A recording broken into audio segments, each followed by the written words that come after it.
Hey guys, CryptoDad here again. Thanks for joining me on the Saturday night live stream, live from Michigan, where you can throw out questions and I'll do my best to get them answered. We'll talk about Bitcoin, we'll talk about the news, we'll talk about altcoins. Going to move some crypto around for you guys. And as always, I'll do my very best to get to your questions and see if we can't solve your problems here live. Thanks for joining me tonight. I'm here with the rig. I've got a bunch of hardware laying around here too. Let's see how this, I don't know if this camera's lined up right. I think we're good. Yeah, I mean, I've got like, I don't know, it's like a whole bunch of them here. I've got like all these graphic cards. That's like a graveyard of my graphics cards that were just laying around. And a couple of M2 drives over here. Whoops. Oh dear. Got a couple of M2 drives. I'm like just trying to figure out what to do with all this stuff. My friend Randy came over yesterday, my good friend Randy, and we had like a computer component party trying to figure out what we could build with all the stuff we had laying around.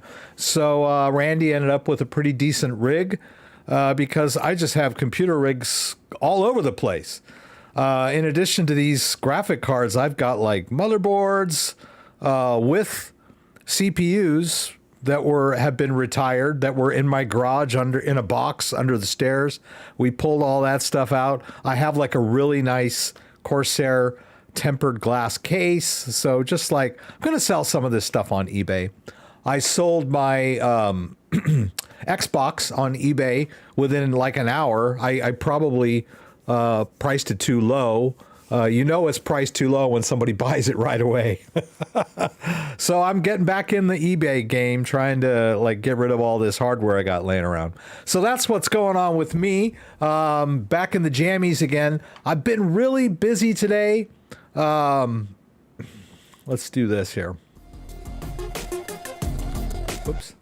Sorry, I've been really busy today getting my CryptoDad's store set up and connected to my YouTube account. It's not quite there yet.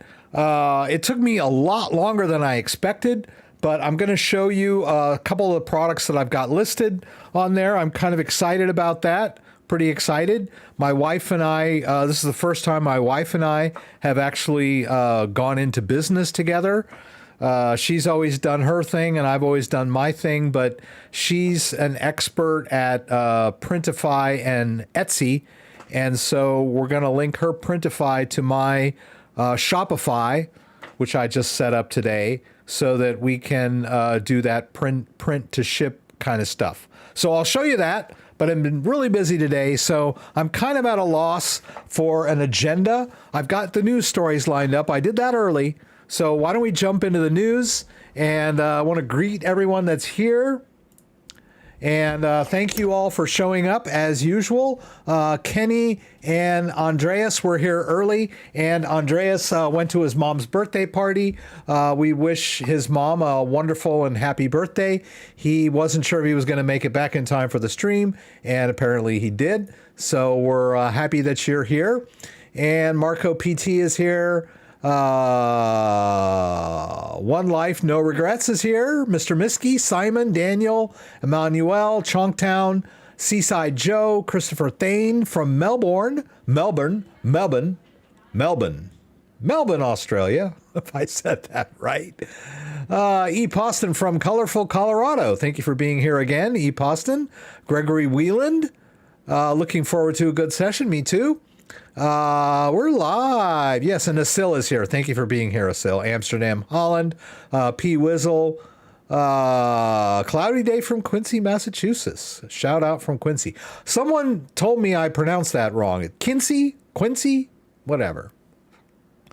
Correct me again if I'm wrong. Neil D. Lubega,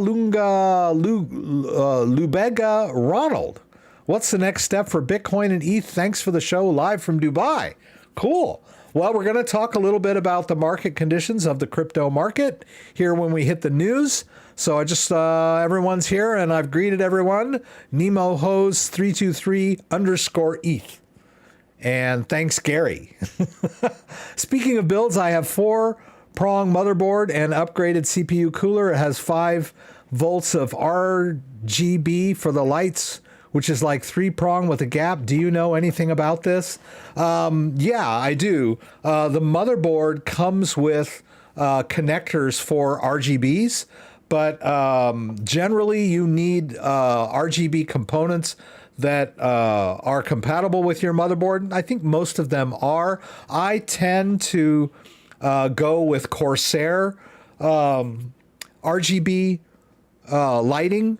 And Corsair, if you buy a fan pack of 3 RGB, it usually comes with an RGB hub manager, which kind of sticks on the back of your motherboard, back on the back side where you manage all your cables, and you plug in your each RGB fan has 2 cords, right? It has a power cord and an RGB connector, and I connect those to my Corsair hubs, which you can buy separately, or you get them free if you buy a 3-pack of RGB fans. And I find those to be more effective and flexible and powerful because you can use IQ to manage your lights, which is what I've done on my rig over here. I don't think I've ever used the motherboard connectors for RGB, but it's possible to do that, I guess, if you have the right RGB fans. And I would assume Corsair fans could plug into those motherboard RGB connectors, but I generally don't use those. And like you said, I think there's only 3 on there. So my rig, I generally have at least 6 fans, depending on the situation. But yeah, on my, the glass rigs, I have 3. I've got 3 on the cooler at the top, the radiator for the cooler, 3 in the front. And sometimes you can have 2 in the front, and there's always like an exhaust fan in the back. This particular rig, if we'll go to that again. Let's see, here we go. This particular rig has 3 fans in the front, 3 over here on the back panel exhaust, 3 up at the top, and then the exhaust fan in the back. It looks like 2 because there's a reflection, but it's 10 total. But like I said, I've got a Corsair Commander Pro that comes with the CPU cooler that's got some RGB ports on there. And then I also have a standalone RGB hub that has 6 connectors on it. So with those 2 devices allow me to manage all 10 RGB fans. And IQ will let you manage all of that, including your CPU and your RGB RAM, which I also have, and these RGB light strips, which are integrated in with the case, and my RGB keyboard and mouse, right? So, I mean, if you look at I love talking about rigs, guys. I guess you can tell. If we look at my IQ, you can see that IQ can manage like the keyboard, the cooler, the case lights, the mouse lights, the RAM, the mouse pad and the keyboard and the mouse, right? The wireless receiver for the mouse. And you can coordinate all those controls if you use Corsair RGB hubs, right? You wouldn't have enough. You've only got 3 connectors on your motherboard, so you wouldn't have this kind of control.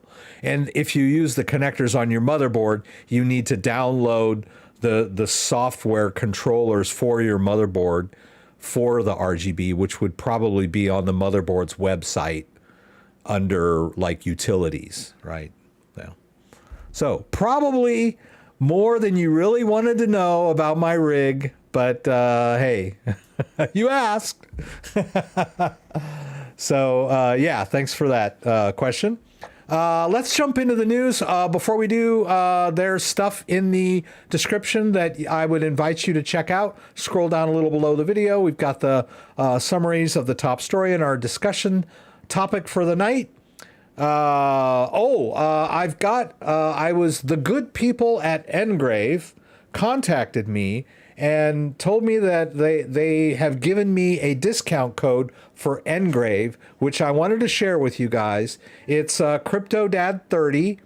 You'll use that at checkout.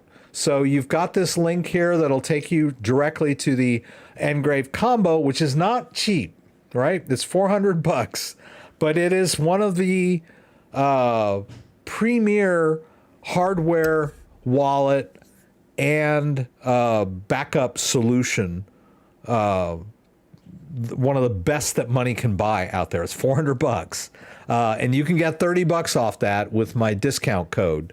I've done a couple of videos on the Ngrave. I think it's one of the best hardware wallets out there. The only strikes I give it are affordability, right? It's not very affordable for the newcomer or the average crypto user, but it's a beautiful device, got a beautiful large touchscreen on it, and is very safe and secure. So if you're interested, they gave me a discount code, and I just wanted to pass that along to you guys. It's only good until November 10th. I better write that on there. Good until November 10th. We're going to talk a little bit about Ledger. Ledger used to give me discount codes, but they've been pretty stingy with them lately. But we'll talk about Ledger in the news here. That if you're interested in that rig, there's a link here to my Amazon page. If you're interested in that, bobbity boo, if I can get it to just come in there like that. We got that. And then this is an Amazon page that will give me commission if you guys buy your stuff here. So I know a lot of people buy stuff on Amazon. So every component of the rig that I just showed you is here. There's the Commander Pro. And as I mentioned, that 3-pack of fans will give you that RGB hub that holds up to 6 devices. And speaking of shopping, if I can find this here, I think we're over here. Might as well show this to you guys now. I've got some CryptoDad merch. And this is the homepage. Where is it? Here. It hasn't completely linked to my YouTube channel yet. It's pending, but it will like start showing these products below. Right now, we've just got like 2 coffee cups and a t-shirt.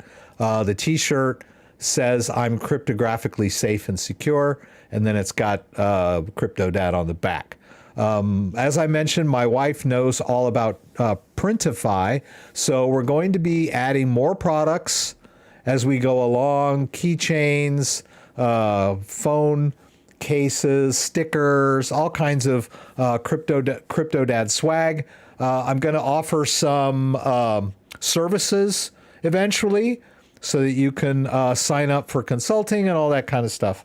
So things are moving along with the CryptoDad. I hope you guys enjoy that stuff. If you need to get to this site, I've linked it to my domain, which I bought like 5 years ago and never really put a website on it. But I own this domain. It's a CryptoDad. Whoops. Put the R in there, Rex. CryptoDad.com. If you can believe that. I own that domain. Where's it going? Is it coming up? What happened? Didn't I just... Ugh. What happened? What was that? Must have misspelled it. CryptoDad.com. Did I put this in wrong? This is not me. This is a different guy. Aw, come on, Rex. I thought I had it. Let's try www.crypto. Oh, pardon me. TheCryptoDad.com. There we go. Sorry about that. There we go. Cool, right? Yeah, it took me all day to set all this up. It's crazy. Let's see. We'll put this in here for CryptoDad merch.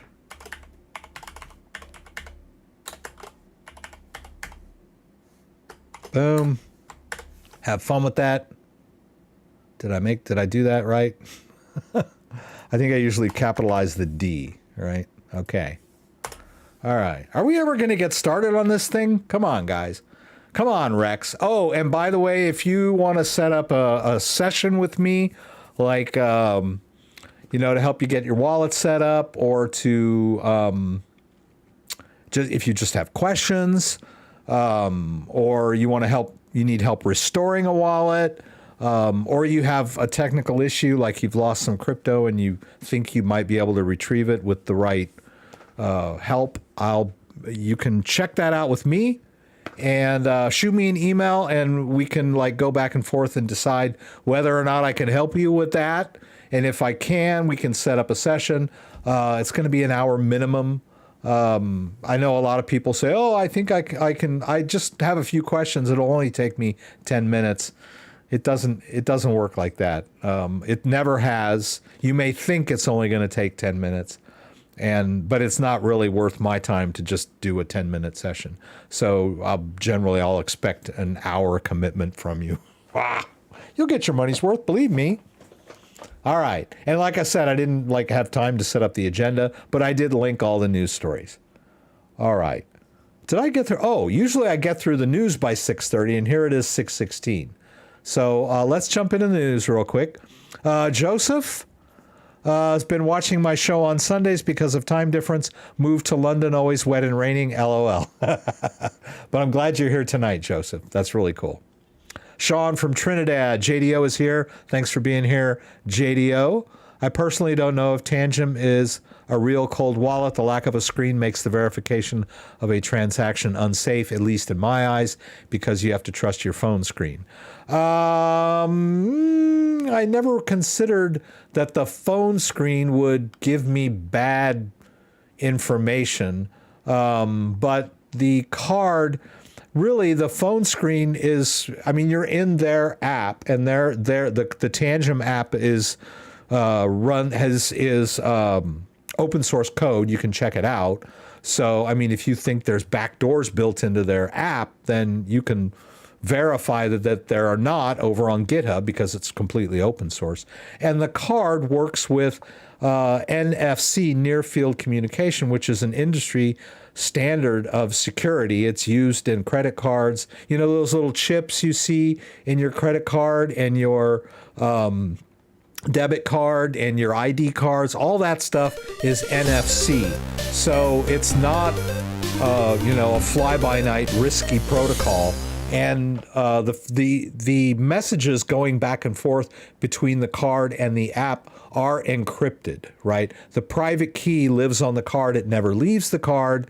So I know a lot of people are kind of skittish about the Bluetooth and NFC, but the private key is never being streamed over to the app and vice versa, right? The only thing going back and forth between the cards are encrypted requests, and then after the private key signs the request, it broadcasts back the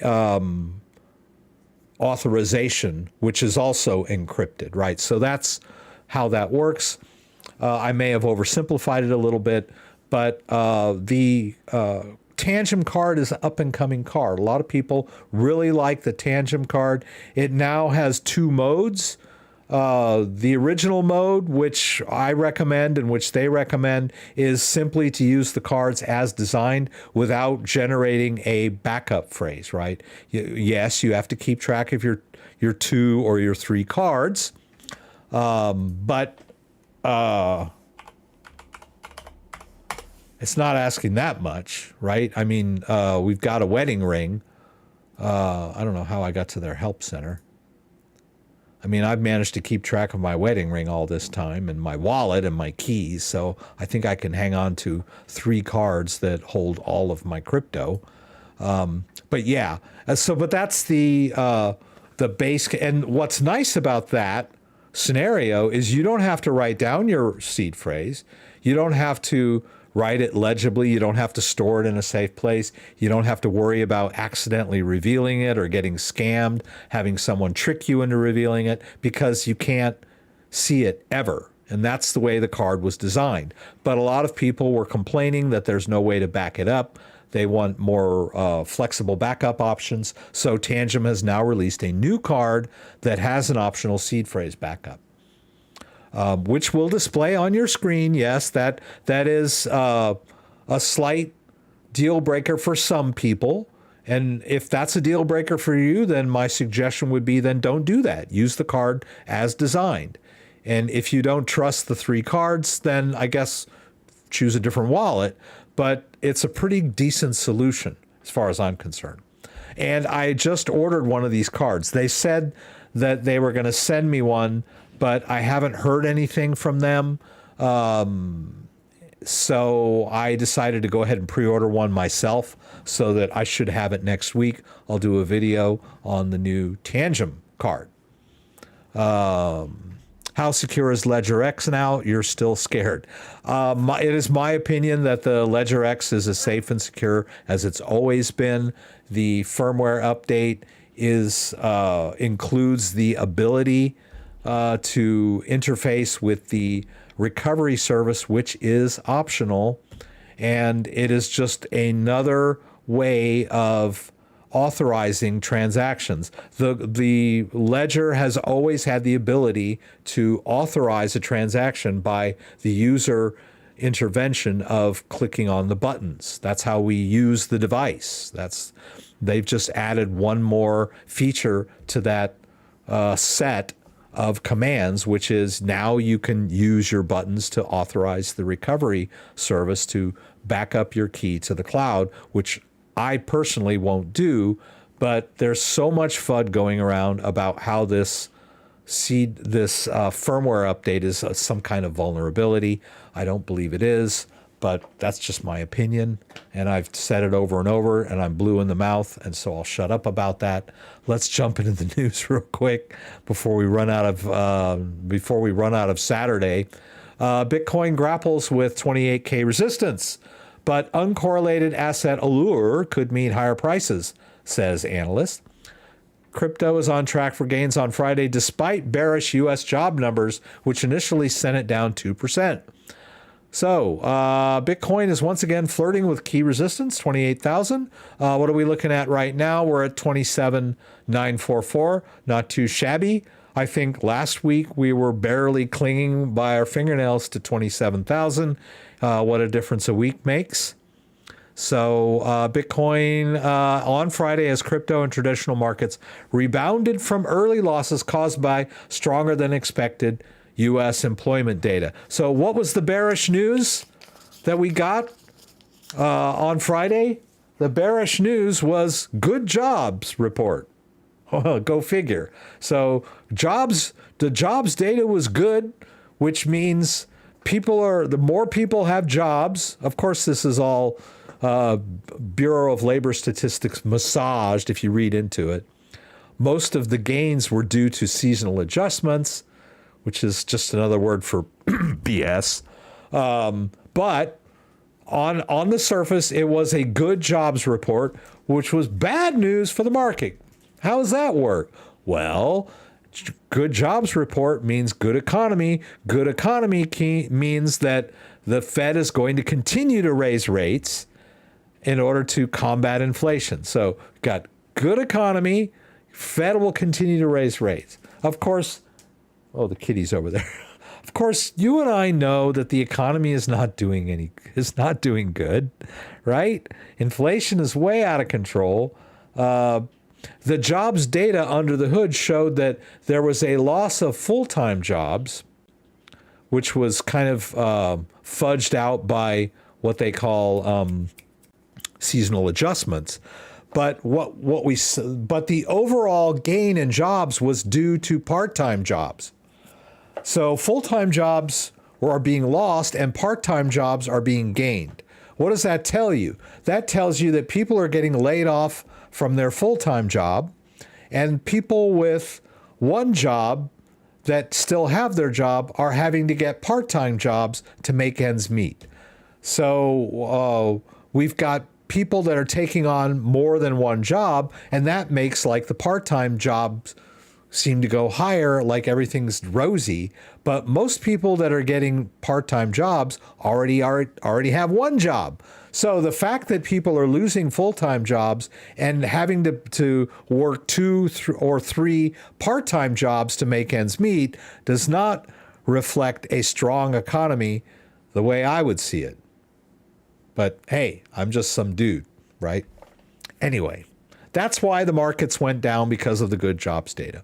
The largest cryptocurrency by market capitalization slid nearly 2% below 27.3 on news that the economy had added 336,000 jobs in September, almost doubling economist expectations. The losses were short-lived, however, with Bitcoin quickly rebounding just over 28,000. Good deal. Stocks also recovered. ETH against BTC halted its losing streak, bouncing nearly 2%.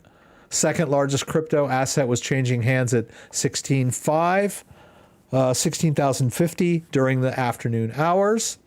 AVX and Solana led the market among major altcoins, gaining 6% and 3.8%. Both the 200 moving day average and the 200-week moving average lie at around 28,000, acting as heavy resistance for any price increase. Rachel Lynn, CEO of derivatives decentralized exchanges, SYN Futures, said in an email. Therefore, Bitcoin is witnessing strong selling every time it reaches that zone. A sustained break above 28,100 would be a positive sign that could lead Bitcoin to 30,000. Yay. We'll see. All right.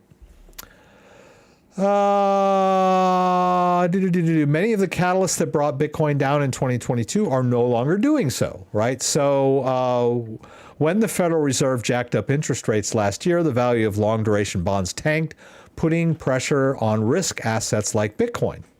As the pace of rate hikes slowed and speculation began about the Fed pivot earlier this year, long duration bonds and BTC rallied.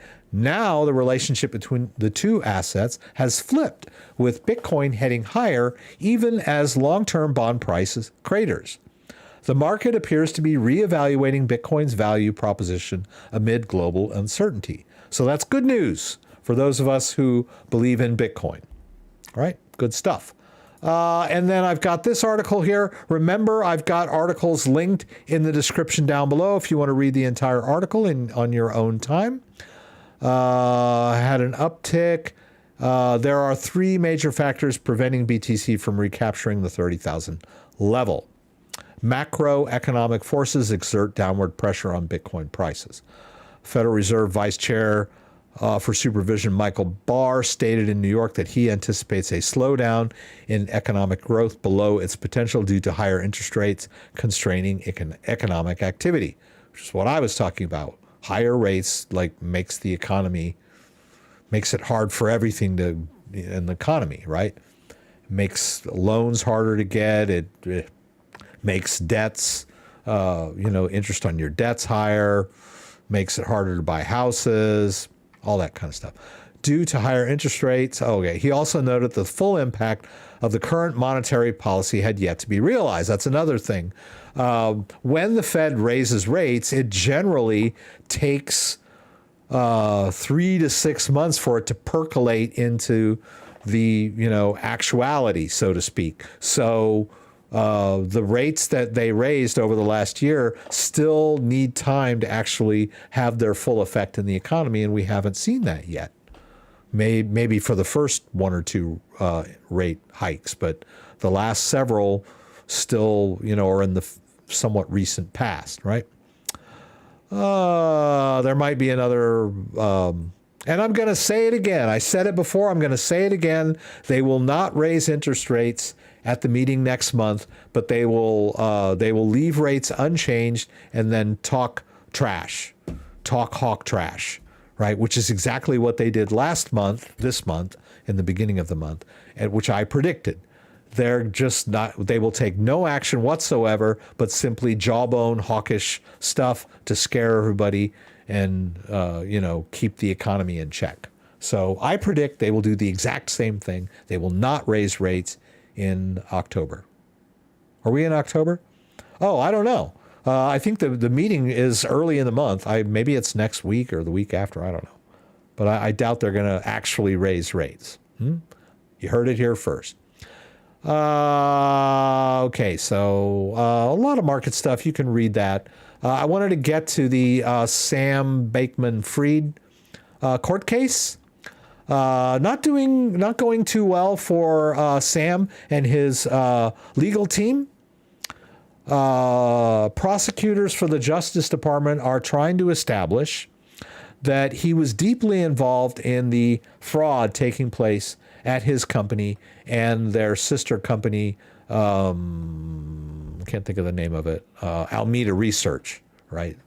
The two were in an incestuous, fraudulent relationship. They were taking customer deposits from FTX and like just giving it over to Alameda, and Alameda was leveraging it crazy, and they were using people's money to do that.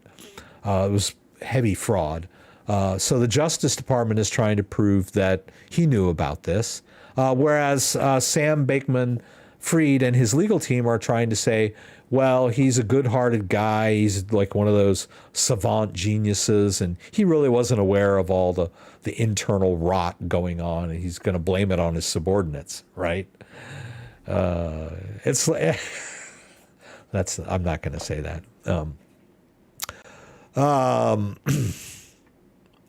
Okay. Let's see. The crypto mogul's legal defense. He was oblivious to the rot taking shape at his exchange. He's like, I didn't actually do anything, right? I was just giving orders, right? Yeah. So uphill battle. The judge was kind of irritated at the his defense team.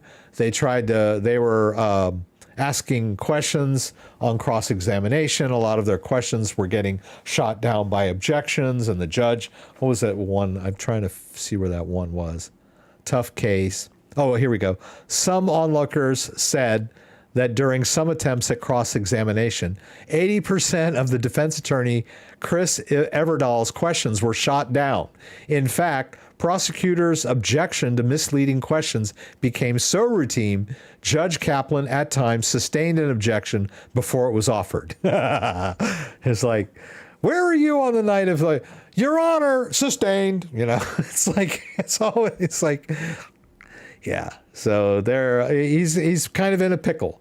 But what's really going to start the fireworks is next week when Caroline Ellison goes to testify. Caroline Ellison is one of the top people at FTX and Alameda, maybe just Alameda, I'm not sure, but also Sam Bankman-Fried's girlfriend.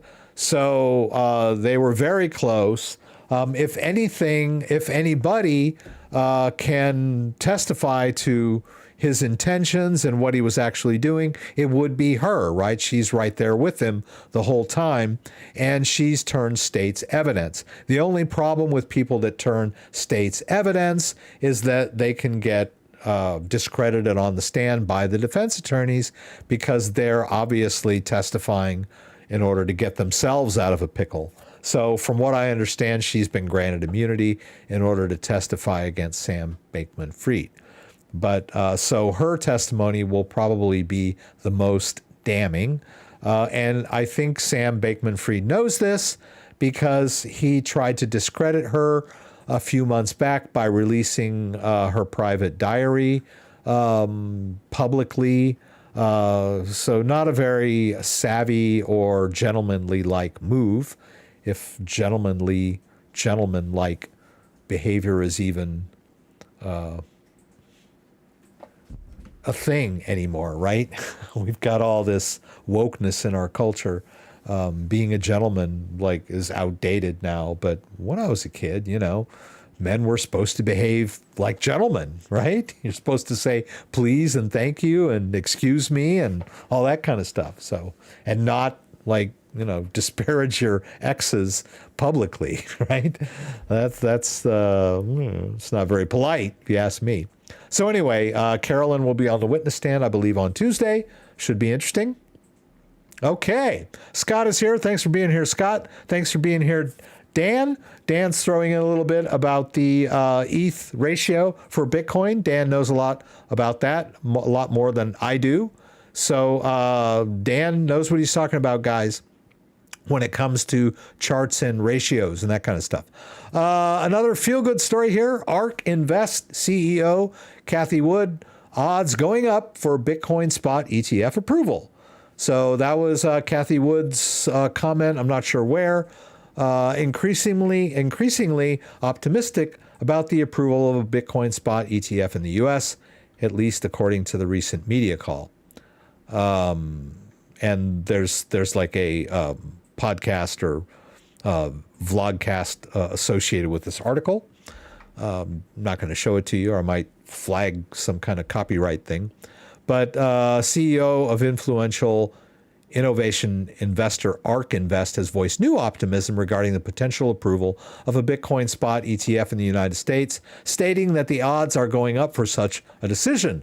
Her comments came amid ongoing efforts by multiple entities to launch a Bitcoin ETF in the U.S., including incumbents like Fidelity and BlackRock, a development that signals growing interest in providing investors with easier access to crypto.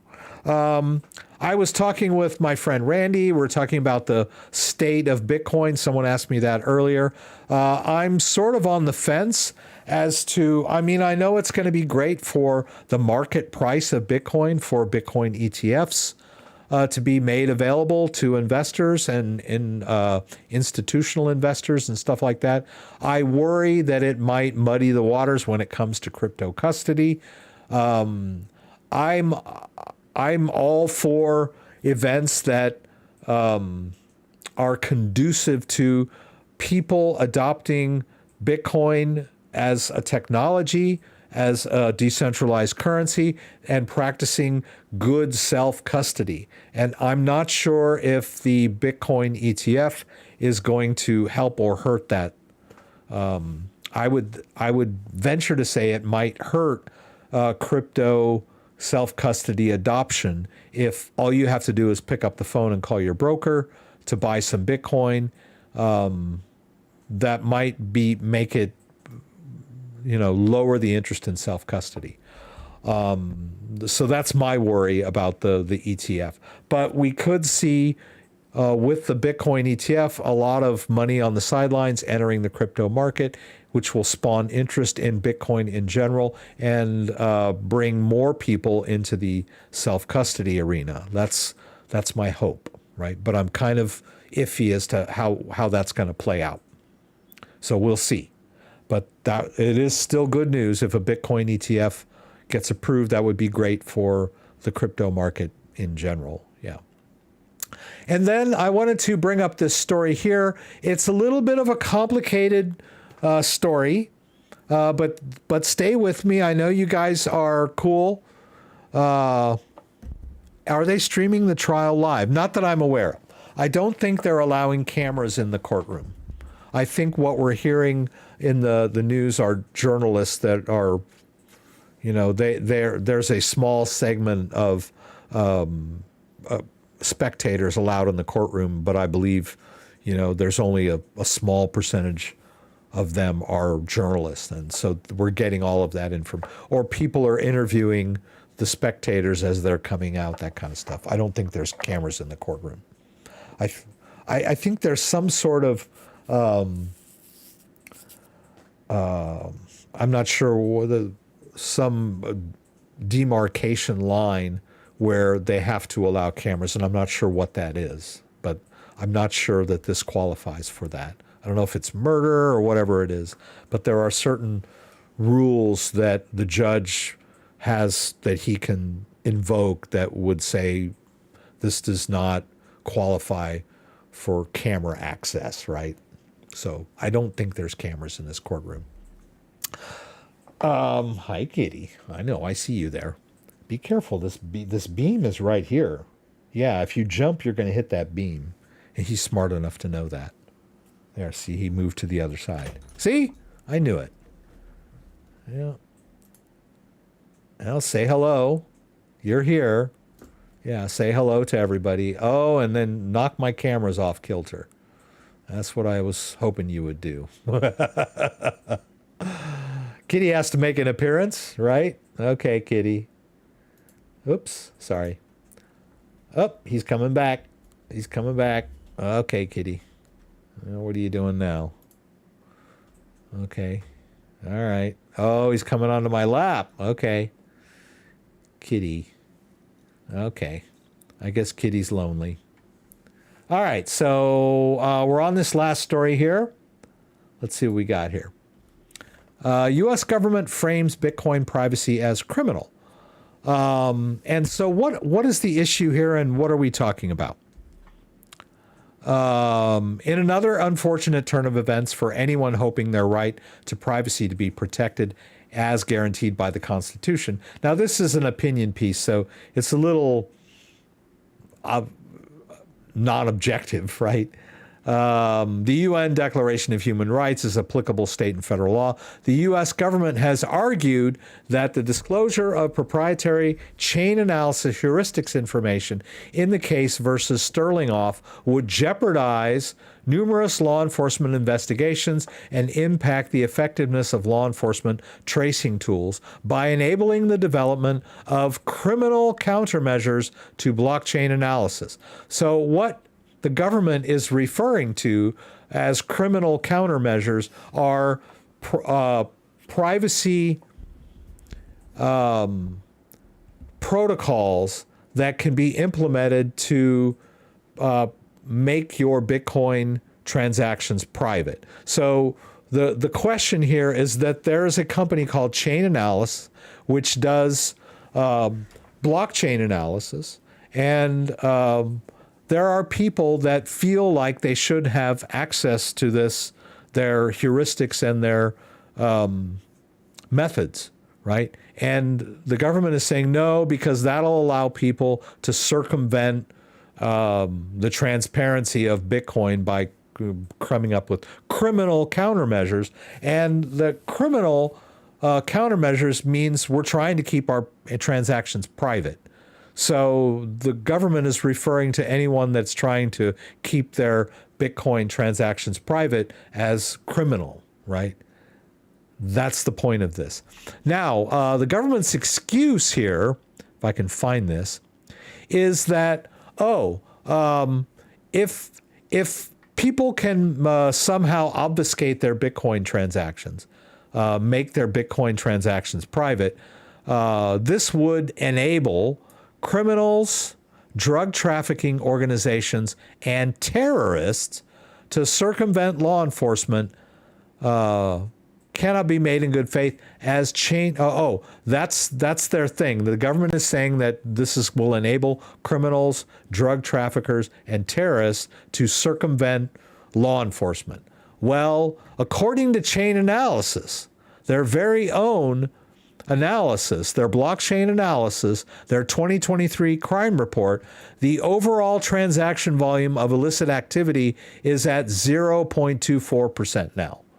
So this whole trope of Bitcoin is used by criminals to launder money is laid bare right here. The people aren't using Bitcoin for criminal activity. If they ever were, I guess they were, technically. But now only 0.24% of Bitcoin transactions are classified as illicit now, according to Chainalysis. But the government is still claiming, you can't reveal your methods because people might be able to circumvent blockchain analysis if we do that. So I know it's a complicated story. You guys are probably yawning there. Thinking, when's he going to tell me when the price of CoinX is going to go up? And I'm talking about privacy over here.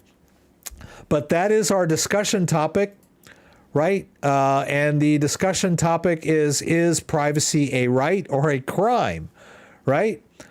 People have been using cash to keep their transactions private for many, many years. I know there's a lot of people out there that only, that are primarily use cash. And a lot of it is because they'll say, well, I don't want the government to know what I'm buying, or whenever I buy a Coke, I don't want it to show up in some database when I swipe my debit card or my credit card. There's people that tend to be cash only, because they don't want other people knowing what they're doing, you know? And I don't know that the right to privacy is specifically stated in the Bill of Rights or the Declaration of Independence specifically, but those documents do state that we are granted God-given rights. And the idea is that these rights are intrinsic to being a human being. They are not granted by the government. And it seems like lately a lot of the stuff that the government has been saying and doing it's their assumption that they are somehow granting us a right, you know, like, well, we don't know if we can give you that much privacy, right? That's their stance, right? But the fact of the matter, if according to our founding documents, was that these rights, the life, liberty, and the pursuit of happiness are God-given. The early founders were all Christian. They thought of the world in Christian terms. But even if you're an atheist or an agnostic, you can agree that we, as humans, or with a brain and a mind, have intrinsic human rights, which the government, you know, should not infringe upon. And that's what the Bill of Rights is all about. We're you know, they weren't going to, they wanted to sign the Constitution, and the people were like, wait a minute here. Before we sign this Constitution, I need you to spell out specifically what the government cannot infringe upon in black and white. And that's why we have the First Amendment, Second Amendment, and on down to 10, right? But now here we've got the government claiming, well, we can't allow people to interact with Bitcoin in private because that would be criminal. So what do you guys think? Dan, I've been robbed by taxes since I was 15. I'm back in PJs tonight. Yeah, that's right. I had to go to the post office earlier and I had jeans on, but then when I came home, I knew I had some work to do on the computer to get this Shopify thing set up. And so I changed into my PJs. I'm kind of going back and forth on the PJ thing. Like during the week, we would drop the kids off from school and come home, and then I would change into my T-shirt and PJs and then try to work. And it's not a very conducive, it's that your PJs and T-shirt are not conducive to focused home office work, right? Because you're in your PJs, you know, you get lazy, you want to take a nap and all that stuff. So I've been changing my strategy lately, and that is when we drop the kids off from school, I stay dressed when I sit down at my computer to work because it helps me focus a little more. And over the last couple of weeks, I've been putting my jeans on before I did the live stream. But today, I ran out of time, man. You know, I think I've mentioned this before. I hate that term, with just a few clicks. You hear that all the time, you know. They'll go, with just a few clicks, you can set up your own, online store. With just a few clicks, you can, do this or that, with just a few clicks. Well, it was my understanding with just a few clicks, I could set up my Shopify store and link it to my YouTube. It wasn't quite that easy. It took a lot more than just a couple of clicks. It was quite agonizing, to tell you the truth. I had to go through a lot of agonizing stuff just to get the Shopify shop store set up, with the graphics and everything else. And once I had done that, I thought I was done, and that all I had to do was just a few clicks to connect my YouTube to it. But YouTube, when it connected to my Shopify, there was a whole bunch of other stuff in the Shopify settings that I had to enable that I had not done yet, that had to do with privacy policy and return policy and contact, and just it was just relentless. And so I ran out of time today. Sorry about that. And then by the time I was done with Shopify, it was time to run upstairs and have dinner with my family. And then we had dinner, and it was like 5:35, and I'm like, I got to get downstairs and get the camera set up and the lights and everything else, and didn't change. So I'm in my PJs again. Okay, so Amsterdam, Holland is referring to the government as criminals. Not an uncommon observation for most people, right? But a lot of people consider taxes extortion because the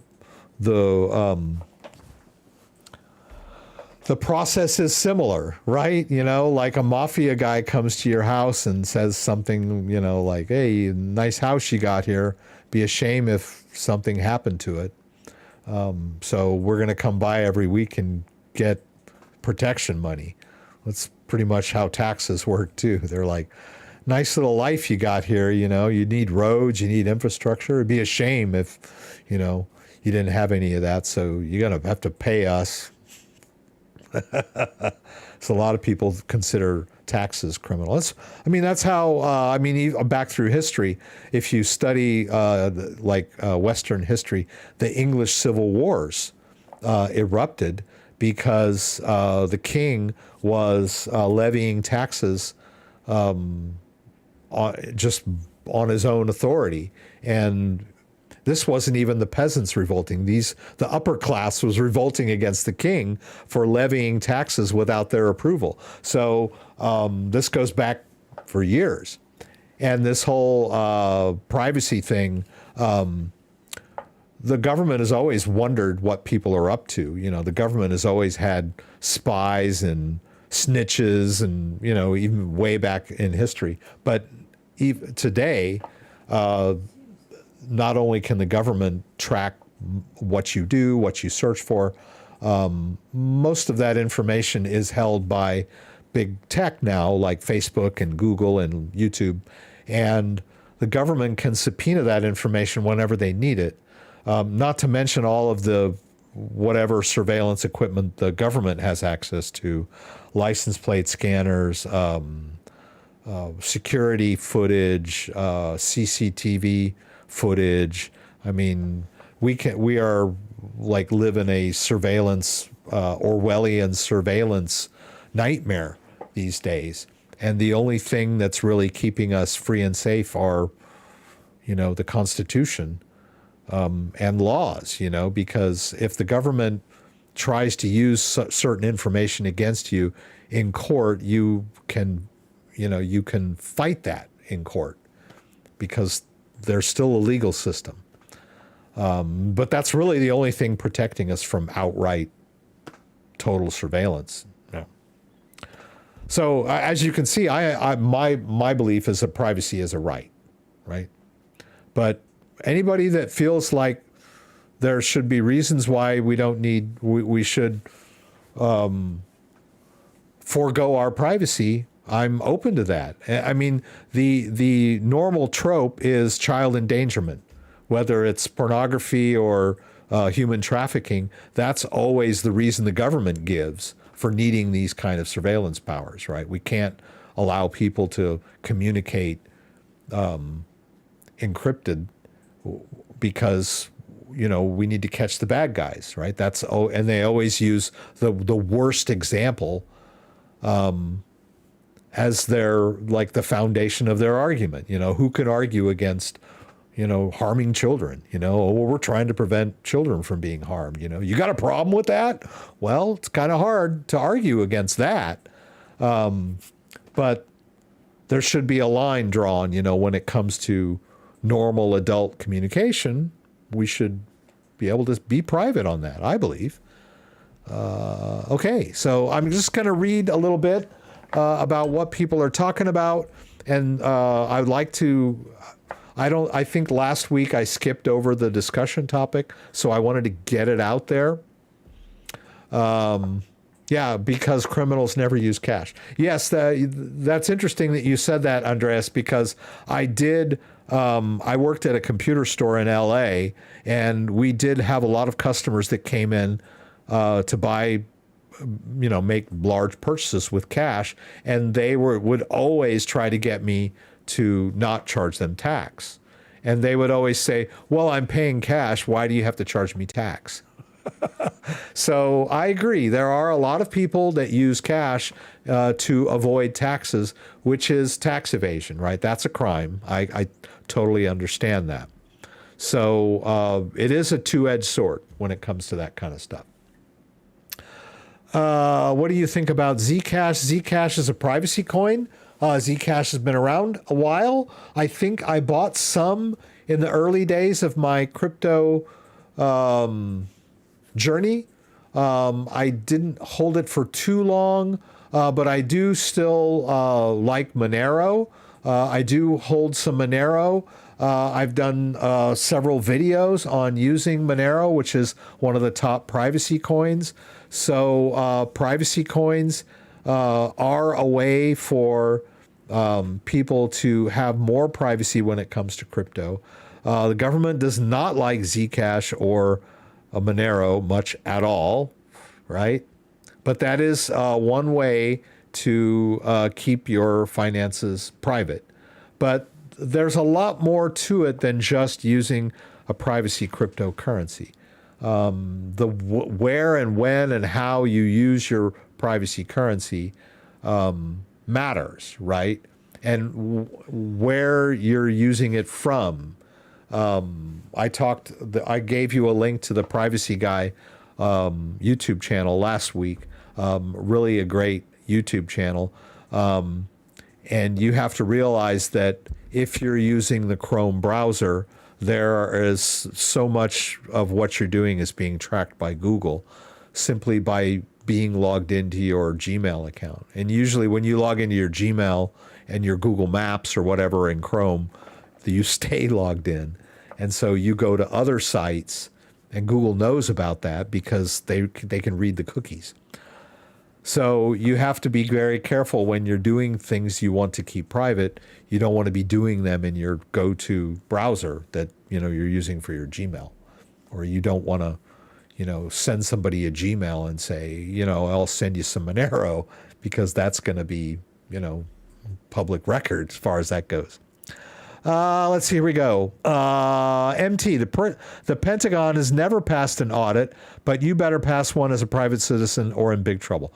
Great point, right? The government, the Pentagon budget is astronomical, and they have never been audited. They've tried to audit the Pentagon several times, and they have never been able to pass an audit, right? And that's just the Pentagon. That doesn't even, that's just the tip of the iceberg when it comes to the out of control spending that the government is doing. And a lot of it off the books, right? The budget for the CIA is not public knowledge, right? A lot of that is dark money. And the CIA is not the only spy organization. We've got the NSA. So yeah, I mean, there's a lot of government, currency transactions going on, budgets, expenditures, all that they're keeping secret from us, right? But God forbid we try to keep any secret from them. We're branded criminals. Good, very good point. Yeah. Let's see. In your opinion, what's the best way to exchange ETH for US dollars to pay low gas fees? That's a really good question. I generally like to sell my ETH on exchanges. I think Coinbase is a pretty decent exchange for trading with low trade fees. I think there are other exchanges with lower trading fees, maybe Binance, but we can't access that in the US. Maybe Kraken, maybe Gemini. You kind of have to search around and find the exchange that's right for you. But as far as Ethereum goes, a lot of the fees that you're paying even on exchanges are related to the gas fees on the Ethereum blockchain itself. So that if you're making a withdrawal of Ethereum from a cryptocurrency exchange or a trade on a cryptocurrency exchange involving Ethereum, there are Ethereum gas fees that are being charged under the hood on the blockchain that the exchange has to absorb or pass on to you. And generally, they pass those fees on to you. So when you see high Ethereum withdrawal fees or you see high Ethereum trading fees, that can usually be directly related to Ethereum blockchain fees. So my advice on that is that if you choose to transact with Ethereum, either in a trade or a transfer, it's better to do it in off-peak hours, such as late at night or early in the morning. Right? That's one way. I don't know that you're going to get better or cheaper overall fees, but you said convert to US dollar, right? So you really can't do that on a DEX. You can convert to a stable coin on a DEX. And in that case, you might want to stick with, say, the Polygon chain or the Avalanche chain or the Arbitrum chain or the Optimism chain, which are alternate EVM chains rather than the Ethereum chain. And you can trade for stablecoin on those types of platforms and on DEXs with low fees, right? But your question was, how do I convert ETH to dollars, right? So generally you have to do that on an exchange. So if it's in your wallet, you're gonna have to transfer from your wallet to the exchange, make your trade from ETH to dollars, and then cash out. So generally that's gonna have to be done on an exchange. There are some built-in tools within wallets and within MetaMask that will allow you to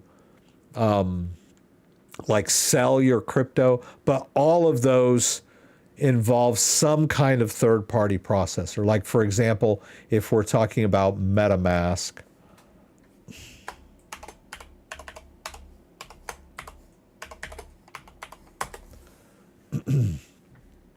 if we're talking about MetaMask and we want to like sell our Ethereum within MetaMask, then let's see if I can get this. I don't think I have any. Let's switch over to a different wallet, see if we can do that. Let's try this one. There's not much in there, but enough to say. Okay, so see here they've got MoonPay. So you can't just sell in MetaMask. It's not a bank, right? They're not standing there with dollars ready to like hand over to you. So in order to cash out in like the MetaMask wallet, you need to use like a payment processor like MoonPay, you know, or some of the others. Well, of course I can't do this on the fly. Buy. Let's see, buy. Right, see, they've got Ramp, Sardine, MoonPay, Mercuro, Transact, Banks. All of these are third-party payment processors, and they have their own set of rules and regulations and requirements and fees, right? So I usually just like to deal with centralized exchanges on that. And the same goes for Ledger, too. Ledger has buy and sell that you can do within Ledger Live, but you are, I didn't want PayPal. Let's go back here. Can I get back? Okay. Okay. All right, there. That's some Bitcoin in there. Come on, man. What is this? Oh, I see. I don't want to buy with PayPal. I want to do, there's more than one way to skin a cat, right? Yeah, I want to do that. Okay, see? So you're still, there's no way to like just swap ETH for cash, you know, in a wallet, right? Because where's the money going to come from? So you're always going to have to use some kind of third-party payment processor that has their own like rules and regulations hoops that you have to jump through, and their own fee structure. And most of these third-party payment processors have pretty high fees, unless you want to shop around and say, MoonPay is cheaper than Coinbase. Okay, then use MoonPay if that works better for you. But it's not a cut and dried question. Okay, Tina Finley, respectfully, privacy rights can never be guaranteed. We should have those rights, but realistically, whether it's with Bitcoin or with telephone conversations, true privacy is kind of a myth, in my humble, in your opinion. IMO, is that in my humble opinion? I don't know. In my opinion. Oh, IMO, in my opinion. Yes, I agree. That is true. In practice, there's really not much chance of attaining true privacy, so to speak, right? Maybe back, 100 years ago, you lived on a farm, you didn't have much interaction with the government. They might have come around to, the revenuers might have come around to, make sure you didn't have a moonshine still or collect taxes or whatever. I mean, it was mostly local, but they didn't intrude into your life to the extent that they do now, right? I totally agree. It's like the concept of privacy is nice, but in practice, it's pretty hard to attain. Daniel Johnson, hi CryptoDad. I last spoke to you about buying a ledger due to the seed to be retrieved even if it is lost. The new feature sends it to a third party, split into 3 encrypted fragments. You don't have to use their recovery service. You can write down your seed phrase and manage it yourself so that if you lose your device, you have the recovery phrase and you can restore it to your own new device. You can buy a new device and do a restore. I've done several videos on how to do a restore. Let's see here. Let's see. Oops. Oh, God. Okay. I hope I did that right. I probably erased something. This is the latest video I did on a ledger restore, and I'm using my my own seed phrase that I wrote down. I think there's a lot of confusion surrounding this new ledger recovery service. It is not required. You don't have to use it. And even if you use their recovery service, you're still required to write down your seed phrase personally. You can't just use their service. You still have to write down your seed phrase. So supposedly it's going to make the whole process easier, but you're still required to spend the time of writing down your seed phrase, which is a turnoff for a lot of people, which is why if you're not that detail oriented and not that meticulous, then Tangem wallets would be a good solution for you because you don't have to go through all that, right? But every other crypto hardware wallet you do, right? And then I also have some videos on restoring the Trezor as well, right? So, and the process is the same, right? You basically buy a new device, you get out the seed phrase that you wrote down, and you go through the recovery process. And at some point, the device will ask you to enter the 12 or 24 words.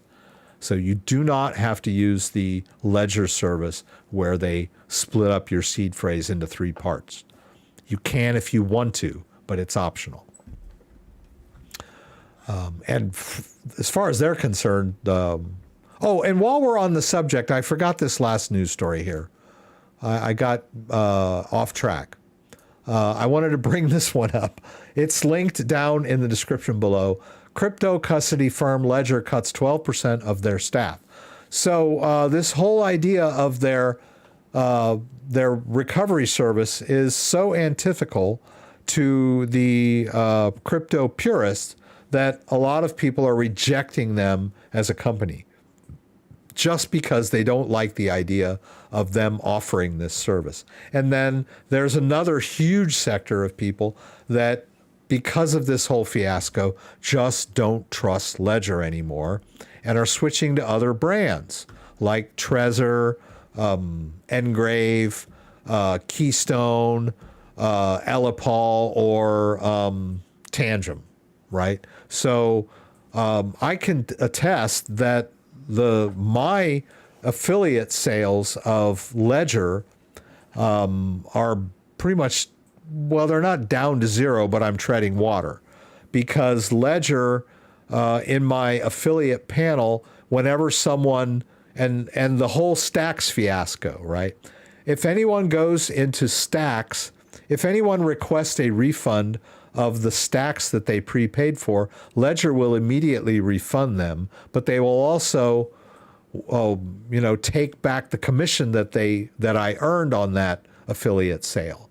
So my affiliate earnings have been pretty much zero for the last several months, because even though I might have made a few sales, every time someone returns a stacks, they debit my affiliate account. So I can attest that not only are they having to shell out money to people that they owe money to, which they might need that money now, they've probably spent it. So they're spending a lot of their time and effort refunding customers, but they're not selling as many units as they were before, and it shows. And so now they're cutting staff, right? There was and they cited macroeconomic headwinds. If that isn't like pure bluster, I don't know what is. I mean, this company, I'm very disappointed in Ledger as a company. I still love their Ledger device, right? But as a company, to not just admit, hey, we screwed up, and we can't deliver our new innovative product, and we've come up with this service that no one likes and no one trusts us. They can't just admit that. No, they say macroeconomic headwinds. And if you read the letter, I don't know if there's, let's see, there's an announcement. Oh, this is the letter, right? This is the letter that Pascal sent to his employees. And it's in English and then in French, because it's a French company. But if you read this letter, it's pretty smug. That's my opinion. He talks about the macroeconomic headwinds as being the real reason, to kind of puffs himself up by talking about all the great stuff they did. And then in about the middle of the letter starts telling people that, hey, sorry, but we're going to have to lay 12% of you off. And then it's not until down the bottom where, the second to last paragraph, where he actually admits that maybe some of the blame lies with the company, right? Have we been perfect in all matters? No, we've made mistakes along the way. Well, he doesn't say that until, 15 paragraphs in. So it's a pretty smug letter, if you ask me. And so, yes, they're laying off 12% of their staff, right? Pretty sad for the top cryptocurrency hardware wallet in the world, right? They have always been around. People were getting into crypto, buying their devices, and then the unfortunate collapse of FTX, which was horrible and sad, and a lot of people lost money. But when that happened, there was this huge drive towards self-custody after the FTX collapse.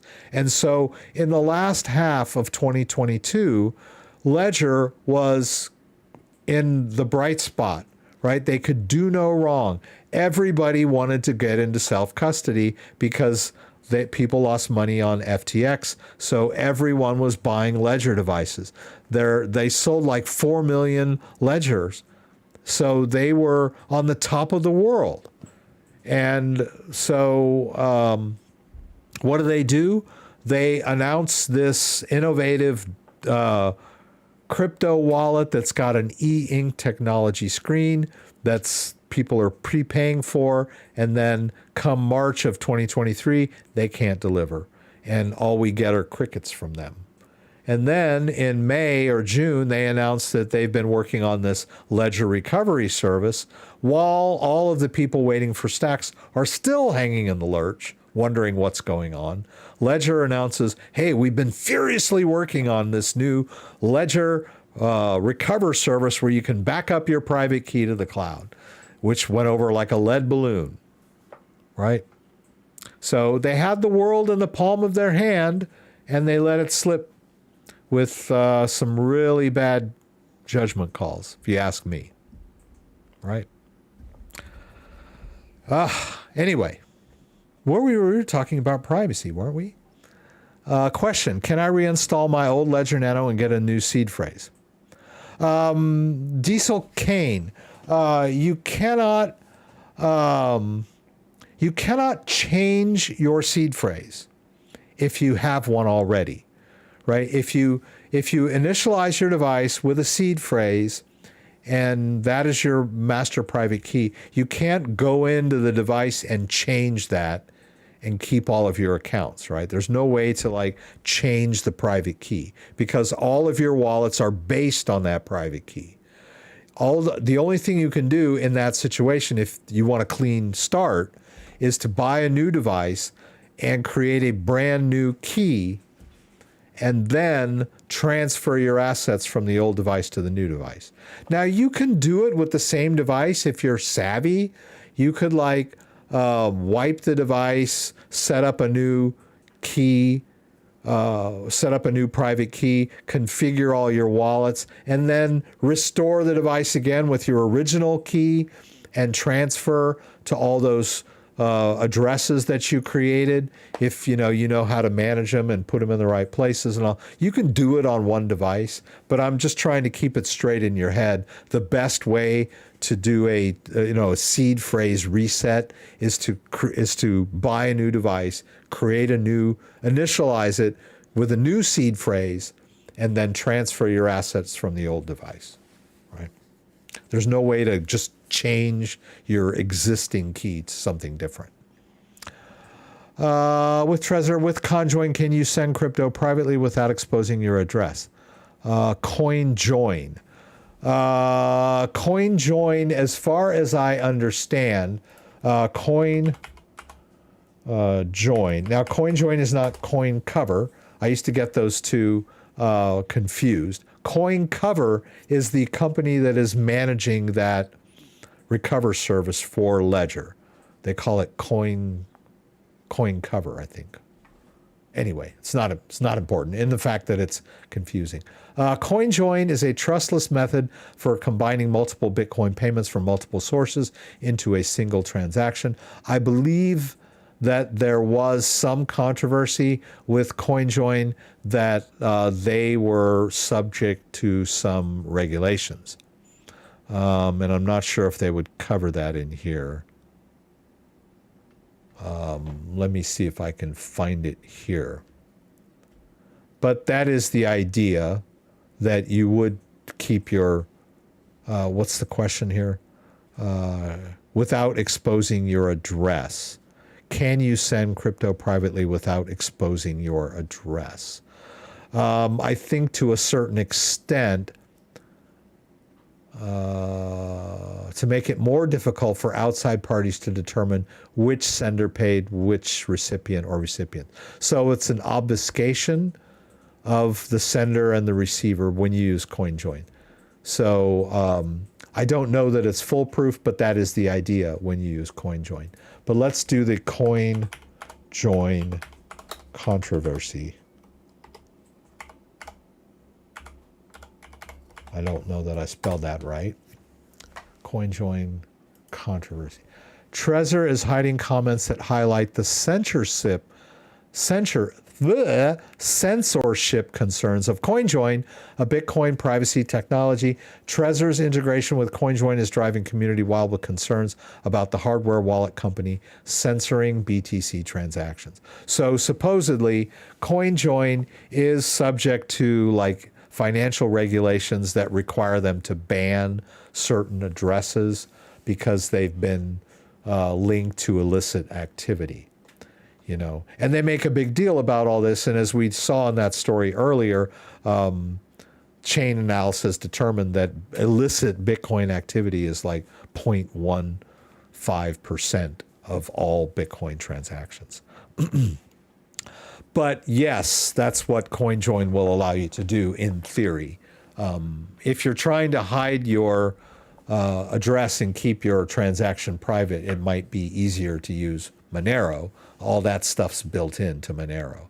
But I know Monero is a little difficult to use. So yeah, using CoinJoin would be a way to increase your privacy. And that's one of the things I think the government was objecting to. I think it was CoinJoin or some other service that wanted to see the chain analysis heuristics so that they could determine how to make their services better. Right? That's what the government wanted to avoid. You still can if you have the crypto on there. You'll lose the crypto if you forget your original seed phrase. Yes, indeed. Let's see. I'm thinking of installing my Ledger Nano XC to my Nano S for a backup. Yeah, that's a good idea, Dan. I've done that too. I have created some mirror backups of my devices in case something happens to my go-to device. Andreas, if I remember correctly, then the usage of CoinJoin will result in blacklisting of the participant's address. I guess CoinJoin is like built into Trezor Suite now. No thanks. Trezor's integration of CoinJoin is driving the community wild, blah, blah, blah. Hardware manufacturer announced implementing the CoinJoin in collaboration with Wasabi Wallet. This is when Wasabi Wallet is a privacy-based wallet, which uses the CoinJoin service in the back end of it, as far as Wasabi Wallet was, I don't know if it still is, pretty difficult to use. But yeah, I think I've done a video on the Wasabi Wallet way back when. Wasabi? Yeah, I did. Download and install Wasabi Wallet. It may have changed quite a bit since 2020, but I did do a video on how to use Wasabi. Hey. Yeah. Daniel, what all that is happening with the Ledger Nano X? Can you please give me your honest opinion on what will be the best hard wallet to buy that can hold most of the crypto coins? Thank you. Thanks for that question, Daniel. I know you've been here before, and I enjoy having you here and asking questions. That is it's a difficult question to answer. I would like to at least link one of my videos where I discuss the issue, and I believe it's this one, Understanding and Updating the Ledger Nano Firmware, Navigating Trust in Hardware Wallets. This is where I discuss the issue of the firmware update and the Ledger Recover service and all of that. And I talk about the trade-offs. And you mentioned in your question that you still want to manage a whole lot of cryptos. And that's really the sticking point with people that want to switch to a new wallet. The no-brainer second in command crypto wallet out there is, of course, the Trezor Model T. It is the closest thing out there to the Ledger Nano X in functionality, ease of use, security, and all that great stuff. Unfortunately, the Trezor does not support as many cryptos as the Ledger Nano X. We're in a position where the Ledger Nano X and the Ledger platform, Ledger Live, have been the top crypto for so long that many third-party companies felt that it was in their best interest to support the Ledger device in their wallets. So we have a whole lot of blockchains like Polkadot and Cosmos, and just a whole bunch of blockchains that are supported on the Ledger device because their developers wrote apps for the Ledger device, right? They wrote apps that allow the Ledger device to interface with their wallets. Trezor does not enjoy that much support in the crypto community because they weren't the number one wallet. They were the number two wallet. And so we're in a difficult position now where if you want to abandon the Ledger platform, great if all you're worried about is your Bitcoin and Ethereum. There are a lot of wallets that you can use to manage Bitcoin and Ethereum. But if you're in my situation or a lot of other people's situations where you basically have a whole bunch of different cryptos that you're managing, like Cosmos, Cardano, Digibyte, Solana, Phantom, Zcash, Flare, Litecoin, XRP, Vertcoin. I mean, I don't have a whole bunch of these anymore, but a lot of these coins aren't supported on Trezor. But there are, I believe Ngrave supports quite a few cryptos, but it's kind of expensive. But it is, you know, that's a great wallet. Tangem supports quite a few cryptos as well. We talked about Tangem earlier in the show. I'm a big fan of Tangem.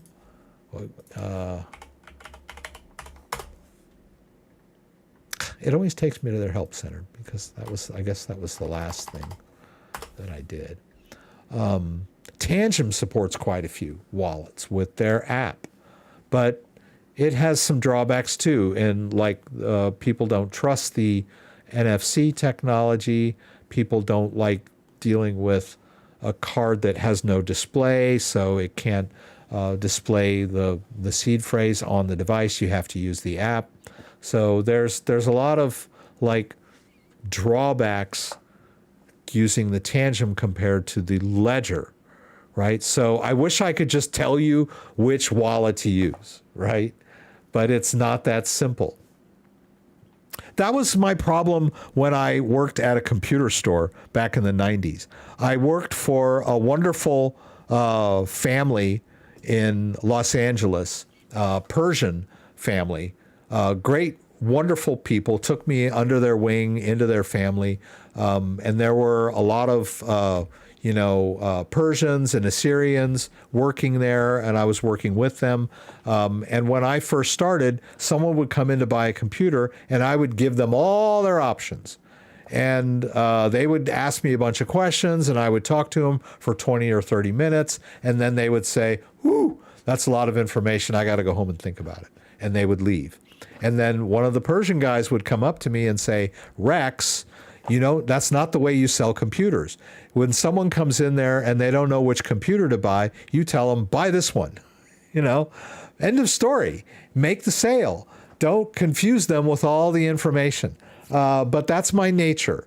I'm not just going to tell you, "Oh, go use a Tangem," or "Oh, go use a Trezor," and not give you any details. That's not in my nature, right?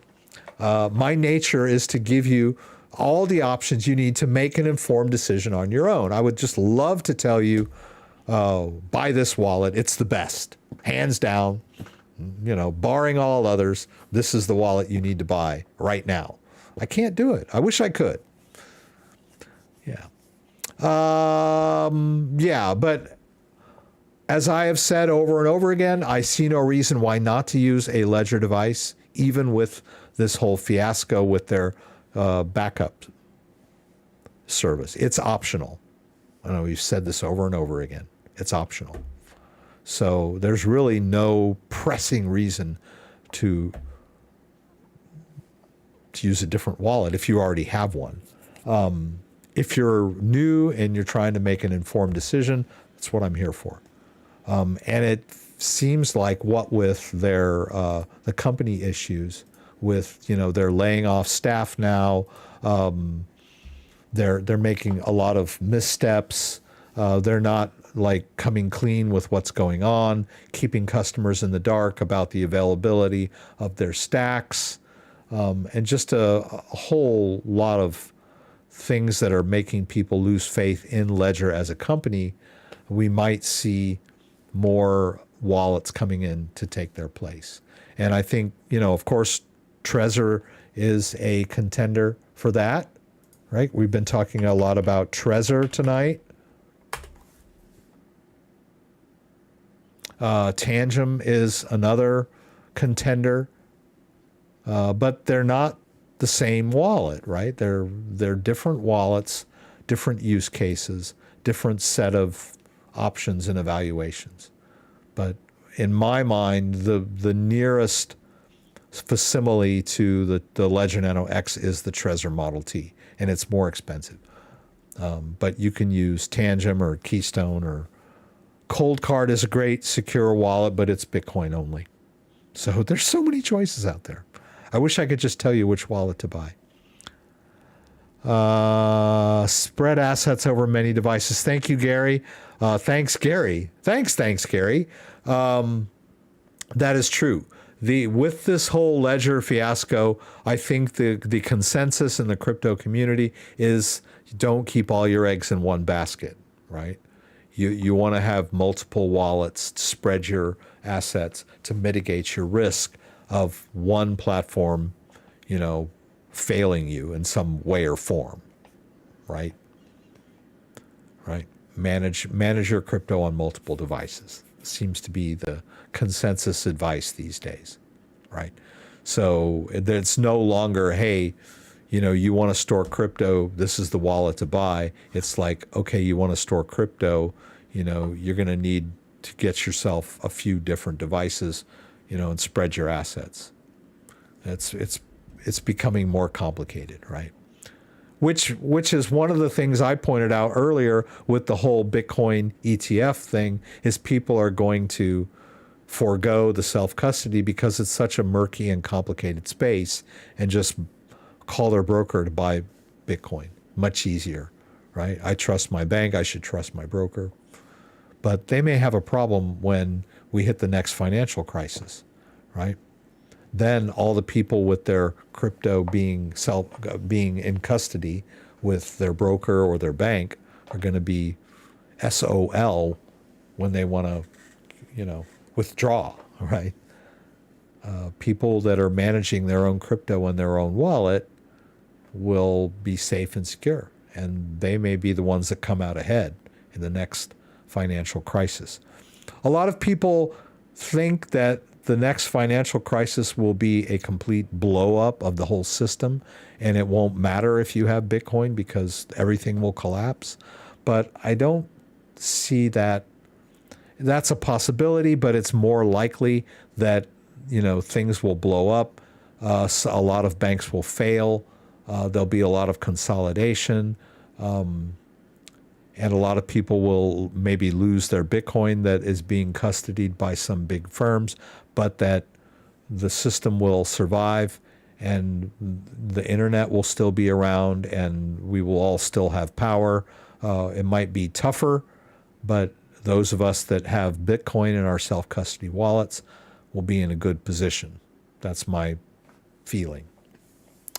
Okay, Andreas, can I use my seed phrase on every device, or are there limitations concerning restoring my seed on specific hardware wallets? That's a very good question, Andreas. Which hardware wallets support BIP39? All right. So the BIP39 protocol, which is how your seed phrase is derived, is supported by several hardware wallet companies, so that if you have say, for example, you have a Ledger backup phrase and you decide you want to switch to Cold Card, you can use your seed phrase to restore to a Cold Card. But a Cold Card will only recognize the Bitcoin, right? I believe Bitbox is also Bitcoin only. No, I'm sorry. Bitbox supports more. There's seeds. There's more than just these two. So in answer to your question, there are several options out there for hardware wallets that are compatible with your seed phrase. But having said that, there are some idiosyncrasies with what's called the derivation path and how Trezor treats the derivation path and how Ledger treats it. It doesn't really come into play with Bitcoin, but it does come into play if you have a Ledger device where you have created more than one Ethereum wallet. When you import a Ledger seed phrase onto a Trezor device, the Trezor device will only recognize your first Ethereum account. You'll be able to access it if you use MetaMask and stuff like that, but the Trezor suite only sees one Ethereum account when you do a restore. I'm not sure if you can create multiple ETH accounts in Trezor Suite. I would assume you can. It's just that there's a little bit of compatibility issue between the derivation addresses between Ledger and Trezor. So there might be a few gotchas that you might have to work around. But in general, your seed phrase is compatible with other hardware wallets. In fact, your Ledger seed phrase can be imported into a lot of hot wallets too, which isn't very secure, but it does mean that there are ways of getting your seed phrase, getting access to your crypto through your seed phrase, hot and cold wallets, right? If you're just trying to, I need my Bitcoin, I'll throw it in this hot wallet and transfer it to Coinbase, and boom, I need to cash out, whatever. So it's not like you'll be blocked from access. Mark C is asking me about Rabby Wallet. I have used Rabby Wallet. I've been meaning to get a video on Rabby Wallet. I've been rather remiss in this.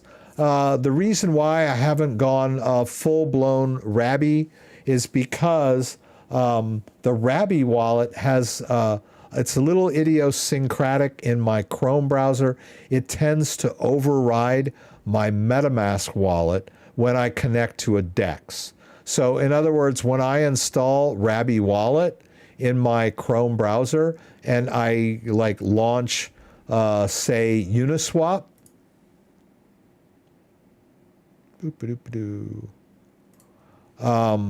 and then I try to connect my wallet, it wants to connect to Rabby instead of Uniswap, right? Rabby kind of overpowers my MetaMask connection. So that's why I had Rabby Wallet installed, and then I was having issues with my DEXs. Mark C, thank you so much for that. But I think it's high time that I downloaded the Rabby wallet. From what I understand, from what people have mentioned to me in the comments, it is a decent wallet, and it's pretty powerful and flexible. So I'm sorry that I haven't done a video on Rabby wallet, but I think it's, let me just put it in here real quick. I don't know that I'll be able to show you much because I'm sure it's going to ask me to, okay, I can import my private key, I can import my seed phrase, should be able to connect it to a wallet. I'm going to connect it to my Ledger wallet because I have it connected right now. And let's see what it tells me to do. I need to set a password.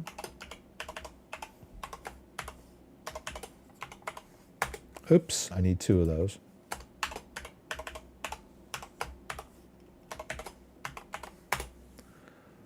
Okay, and I have to be in the Ethereum app. So what my thinking was is that this is going to be a,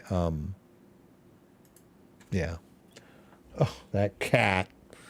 That's, oh, there went my camera. There went my other camera. The camera that I had clamped to the table was like the cat bumped it and caused chaos in my life. Let me see if I can get a little closer here. There we go. So I have to be in the Ethereum app to interface with Rabby. So I'm assuming that it's an EVM-based wallet, that you can't manage Bitcoin in it. But let's see what it looks like here. Yes, allow. Okay, there I'm connecting my through the browser.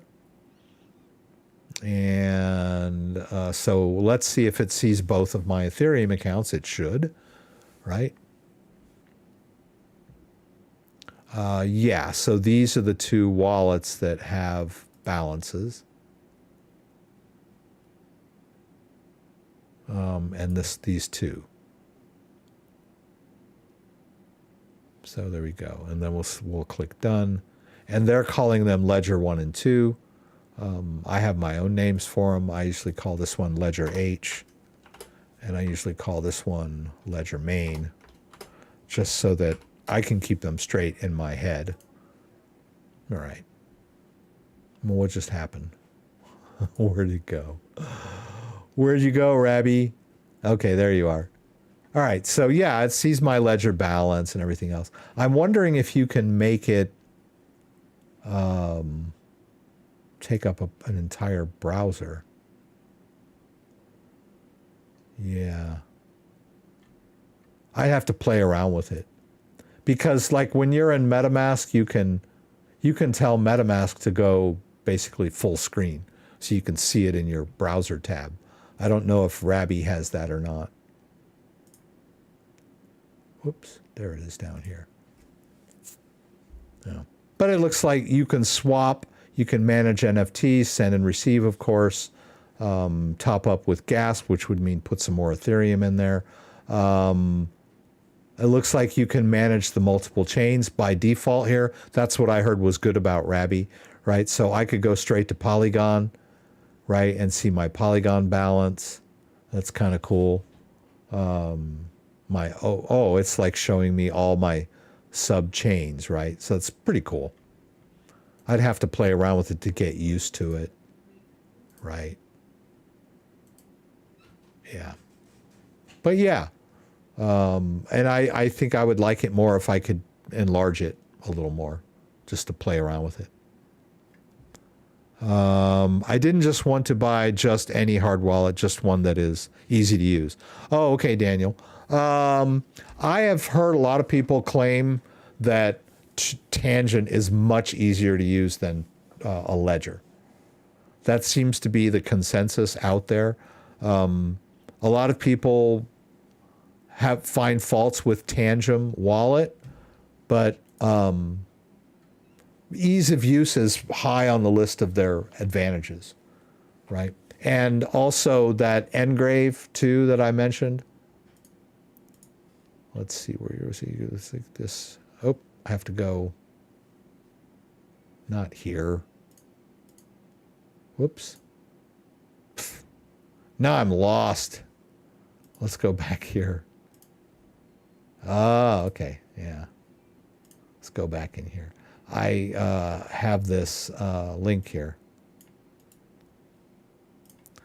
So if we go over to Ngrave, a very expensive wallet indeed, but very high marks for ease of use.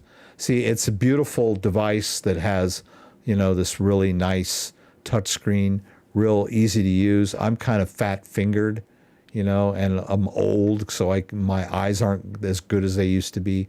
So this little metal plate and puncher is part of the backup solution, right? This is the device is just this guy right here. So, I mean, if you want to look at the zero on its own, that's it, right? Front and back. This is a beautiful, easy to use device.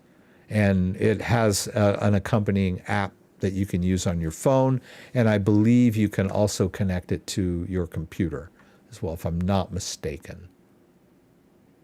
Yeah, I forget. Liquid, I think, is their app. Oh, maybe it's just mobile. Maybe it is only phone. But it's great wallet, really easy to use, but expensive, right? $400 for the combo. And what is this? The wallet itself is, oh, I'm sorry. The wallet is 400. The combo pack is 500. So yeah. But ease of use, high rating, beautiful wallet. So yeah, Tangem and Ngrave, and the Trezor Model T is very easy to use, I feel. It's a little meticulous to set up and manage, but it's a good, decent wallet. I don't know where I put it. Here we go, Trezor. You could also get the Trezor 1, which is really inexpensive if you just need that spare secure wallet. It's got a little smaller screen. It's not touch screen. Has 2 buttons. I just did a video on the Trezor, setting up the Trezor. You might want to check that out. It's one of my more recent videos. I just did that this week. Trezor One, how to set up the Trezor One. So one of the most affordable solutions out there to manage your crypto. Put that down in the... Yeah, I haven't muted my mic tonight. Oh, speaking of muting my mic, when I was recording this video, on the first attempt, I recorded, let me turn this off here. I recorded an hour and 15 minutes of raw content. I set up the wallet, I backed it up, I funded it, transferred in, transferred out. I just did the whole shebang, right? And then I went to review the video, the raw video, before I started editing, and found out that halfway through that, I had accidentally muted the mic like I do in the live stream. And so I had to re-record like 45 minutes of content that I had screwed up by accidentally muting my mic during a recording session. That was fun. I was pretty PO'd. I've done that before where it wasn't me muting the mic. It was just some issue with the mic where I recorded a video. And the problem that I have is that when I'm recording a video, I'm actually doing stuff. I'm like initializing wallets, moving crypto back and forth. It's kind of like hard to start over once I've done a lot of that stuff. So when I screw something up by, like muting the sound, it's a real pain for me to re-record the video. But I've done that before where the video had no sound. And so instead of re-recording, I went back through the video and dubbed over, but it really comes out to be a poor quality video. It's painful to watch because what I'm saying doesn't match what I'm saying in the video section. The audio doesn't sync with my mouth, right? So it's just horrible. So basically I have to go back and re-record. So I haven't done it this week, thank God. Let's see, January we buy, we pump. Mike gives me a lot of pain. Yeah, it does.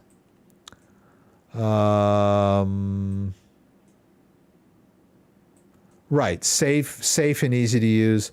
I mean, almost every crypto wallet fits safe. I mean, that's what crypto hardware wallets are. That's the best way to store your cryptos, a crypto hardware wallet.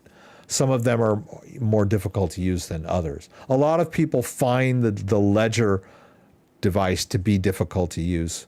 I've been using it so long that I don't find it difficult anymore, but it's hard for me to wrap my head around being a newcomer because I've had so many years of using the device. But I can understand how people might find it difficult to use. The touchscreen Trezor is much better interface. And like I said, the Ngrave is a very nice interface too. Yes, Ngrave and Bitbox. I have a Bitbox laying around here. It's a very elegant little wallet. I don't know what I did with it, but it's really small and it has a little USB-C connector on the side of it. So it's great for a laptop. Oops. The only problem I have with trying to use a Bitbox, oh, and there's the, that's the perfect description of what makes it difficult to use on a desktop. Because, okay, it's great on a laptop because it's oriented towards you the way it should be, and it's easy to pinch because you're like looking right down at it, at a 90-degree angle. But when you're on your computer and it's plugged in, imagine, where am I here? Okay, so imagine, oh, kitty.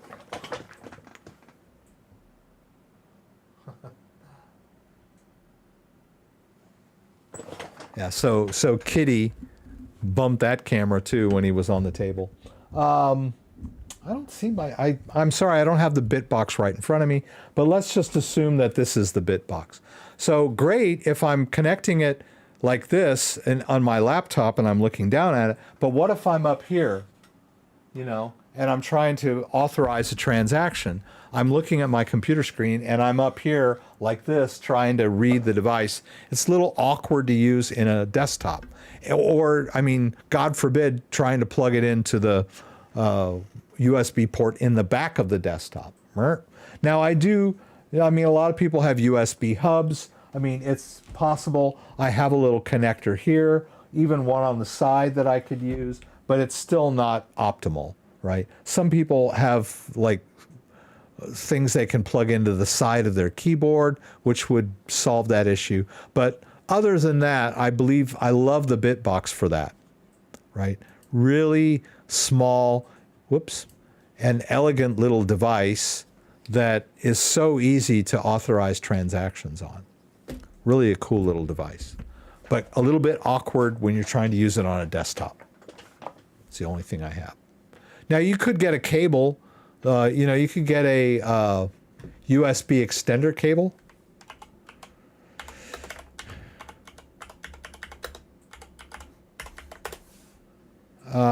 You know, that looks like this, and you could plug one side into your computer and then you've got the cable for the bitbox to plug into so that you would have access to it like that, you know, for a hub or, you know, like that.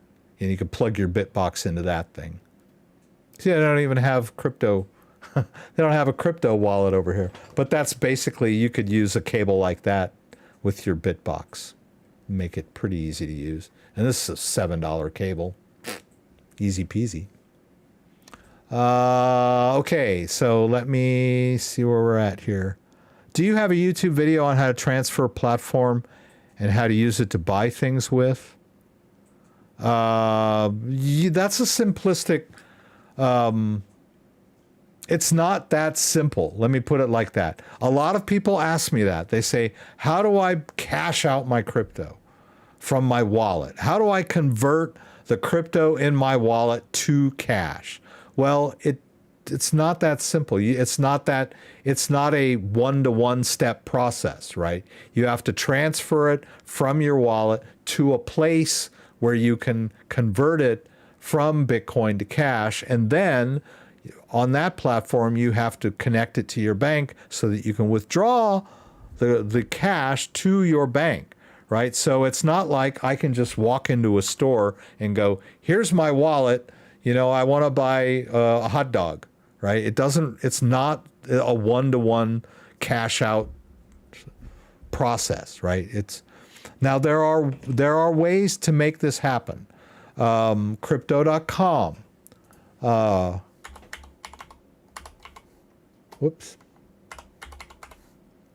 Crypto.com is a app that you can use to buy and sell and manage crypto, and they have where'd it go? They have metal Visa cards, right? You get a Crypto.com metal Visa card, and it's connected to your Crypto.com account, and you can spend your crypto right out of your wallet using the card, right? All you have to do is go into the app and top up the card. I guess I haven't done this yet. It's really easy, but it's not self-custody, right? Crypto.com is a cryptocurrency exchange. So the ideal of having your own wallet that makes it just like, boom, easy to cash out, it's not that simple. I wish I could tell you that it was, but it's not. Let me see if I can get this done here. So what I'm talking about is if you have a Crypto.com account, you can go and you have crypto in your Crypto.com. Come on, Rex. There we go. Come on, Crypto.com. Don't fail me now. Okay, what are you doing to me? Now what are you doing? Oh my God. Okay. So you have a crypto.com card, you can go over here to top up, and you can top up your crypto.com card balance with crypto that you own. So, but basically you're selling your crypto onto the card, and then you can buy something in the store right away, right? So it works just like any other Visa card. So that's a quick, simple solution to cashing out your crypto. But this is not a wallet. This is a crypto exchange. So, but yeah, cashing out from a wallet is a little difficult, right? I think that Ledger Live has a built-in, like you can sell your crypto and it will go to your bank, right? Yeah, and here the only one that's available is Coinify, and I don't know, Coinify, somehow they're gonna pay me. I don't know, it's murky, right? I'm not gonna use Coinify to cash out my crypto, right? I'm just gonna transfer it to my Coinbase account, sell it for cash, and transfer it to my bank. It takes me less than 3 minutes to do that, right? But it's like a 3 or 4 step process. It's not just like snap my fingers and my crypto just magically turns into cash. I mean, I know it's a very, very common question. People are always asking me that. How do I cash out my crypto? I have hundreds of videos showing people how to do it. Let's see here.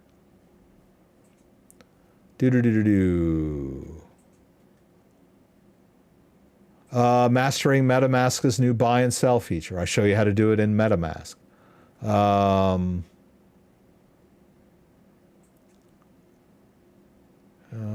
See, cold card, connect your cold card to different wallets. Backups, transfers, cash outs. This one right here, Trezor One. I showed you how to set it up, how to fund it, how to transfer out and cash out. I mean, I've got lots of videos on how to cash out crypto. Here, how to cash out your crypto with the Ngrave 0.0 air-gapped wallet. So I've covered this topic, but it's not quite as simple as just, here's my wallet, give me some cash, right? It's a process. It's not an event. I guess that's probably what I'm trying to say. Thank you, Dan, for being here. Thank you, JDO, for being here. Thank you, Kenny, for being here. Thank everyone that subscribed tonight. Thank you for everyone that donated. Let's see here. I think we had Joseph donated. Thank you, Joseph. And thank you. I thought there was one other donation. I missed it. I don't know why it's not in here. Oh, Mark C. Thank you for your generous donation, Mark C. I will be here again next week, where at 6 p.m. Eastern Standard Time. Please join me again for the live stream from Michigan, where you can throw out questions, and I'll do my best to get them answered. Hope to see you guys there again next week. If you like this video, give it a thumbs up. If you'd like to subscribe to my channel, I would appreciate it. When you subscribe, there's a little bell that you can click that will allow you to be alerted whenever I post new content. Once again, thanks for joining me, and hope to see you again soon. Good night, everybody.